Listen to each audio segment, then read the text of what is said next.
So other information you might need. So definitely, you know, we talked about all the nitty gritty, the really important stuff like your degree, you know, your subject knowledge, you're like a bit of a stick of rock, you know, what's your passion? That's probably why the reason we go into teaching. But there's other things we need to have. There's statutory aspects, particularly in terms of proving who you are and, you know, making sure that everyone is above board. So the photo ID is really important, and we need to make sure that that's got at least 6 months validity left on it as well. So do check the expiry date. That's really, really important, because obviously when you come on to us, you've got to remember that it's a 3 month, 12-week, 3 months, 4 months, 12-week process. Get my maths mixed up. Obviously not very helpful, but it has that period of time, because what you'd hate is we get to that point and then you've expired. So double check it's got a good bit of legs left on it. As we said about your degree and everything, make sure they're really good copies, make sure they're very clear. What we also might add in there as well is we will ask if you've got any, we call it DBS in this country, you know, your right to work, you know, your police checks. You need to make sure you have copies of them as well. So just do have a double check. Again, when we work with schools in UAE, you know, they have a police check for that area. So it's whatever is specific to that, you know, that country, but you need to make sure you've got a police check and some sort of evidence to show us of that, which I know for a lot of sometimes it's linked to visas and things like that. So John, you're probably best to guide specifically with that, but that's another bit of evidence we would like to see if possible. We've said about the GCSE. Just another thing about the police check. The police check is relatively straightforward, as long as you know the right people to contact. And I've got there's a specific guy from New Zealand here, Patrick, who's based up in Beijing, who can help with that. And it is pretty straightforward, but as I said, you just need to know who to be asking, who to be paying, and you know it gets done pretty quickly. And also just remember to translate it as well after it's been brilliant done. Thank you. And I think it's just making sure that you give yourself time to get some of these things as well. I think that's the other side of, you know, if your certificates are in your mum and dad's loft over in Yorkshire, and you need to make sure that you get in touch with them to send them through to you. We have had series where they've dropped them off in TES offices for us, with the GDPR issues and stuff like that. You know, if you are going for this route, then you've got to make sure that you've got, you know, everything in row to be able to access this route looking ahead. Andrew's gone a lot of detail about the ENIC. So again, we've got to make sure that, again, that's really specific. And it's that 2 schools testimonies. And they've got to make sure they can't just go, yes, you taught. The quality, you know, we will kick them back if they're not specific, i.e. they don't, if you're applying for, you know, a secondary school English teacher, 11 to 16, then I should be seeing them talking about the key stage 3 lessons you've talked about, the fact of doing poetry and prose and literacy, all that sort of thing. It needs to read like your subject. So to have the confidence to go back to people if they're doing a testimony, it's got to be quality. You know, I have to stand there, and this is a moral issue for for all of us. You know, going into teaching, we need to make sure that we're putting the right people on the right courses. So I feel confident to say, could you actually ask more detail about the role that I do and what I teach? So the more information you can give about what you are teaching, to whom, the impact you've had, what year groups you've been teaching, what exam subjects, syllabus, everything, have that on there as much as possible, because it has to be subject specific if you're secondary.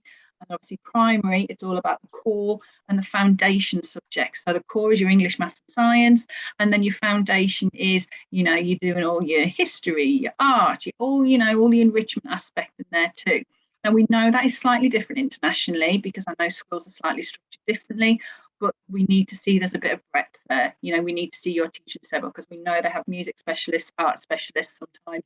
But if you are being primary, you need to make sure that that is what's being facilitated on your timetable, and you have evidence of teaching that.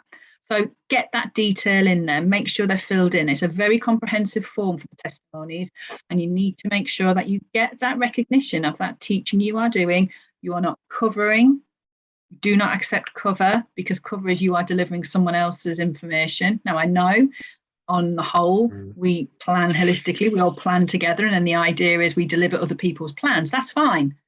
But it's what have you done with those plans? You haven't just taken them and delivered them. You've actually gone, right, I've got 12 children here who need X, Y, and Z. You've made decisions with those plans to help those students make progress. And that's what it's about. It's about adapting.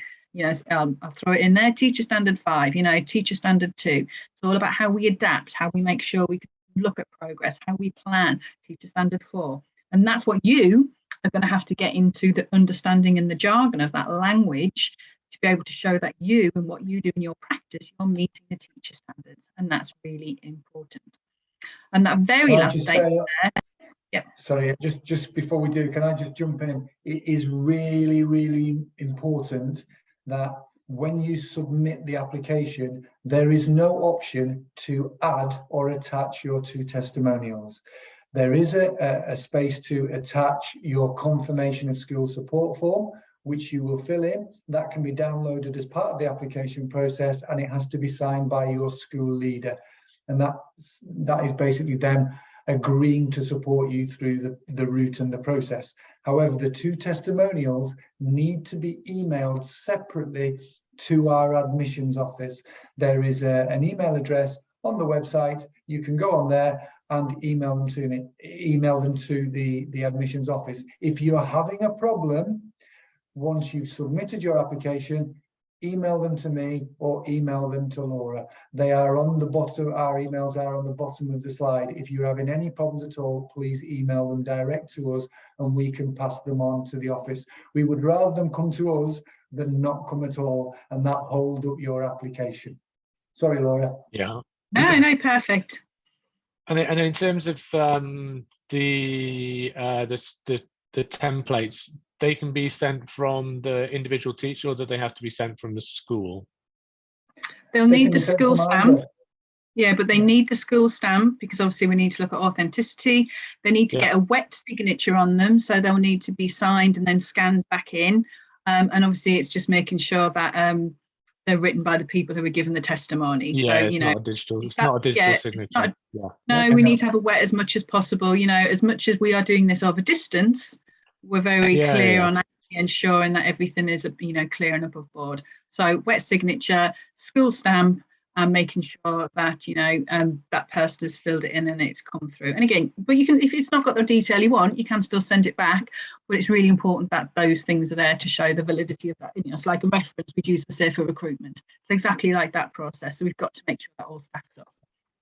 And ideally, John, typed is better, because obviously if it does come back, then it's easier to make amendments and adjust it. Yeah. And obviously then add does anyone write anymore?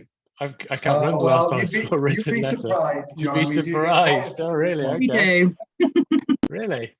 That's teacher remarkable. In us, you can't help it. You always have a notebook around without fail. Well, yeah. I'm writing these questions down right now, actually. So you caught me. So. Exactly. See, the teacher in us just can't help a notepad and a paper. I tell you. I've even got my TES pen, so I'm there. You see. Yeah, there we go. So just to finish off, there will be some people out there who are thinking, oh, I just fall short of 2 years, or I haven't quite got that experience, or I'm not quite there yet, but I do want QTS, because QTS is really important and it's something I want. As John said, it is the gold standard. It's what people are looking for. It will further your career. At TES, we do offer an alternative route, and that's called straight to teaching. So John, if you could just flick onto the last slide for us, that'd be really useful. Yeah. So basically,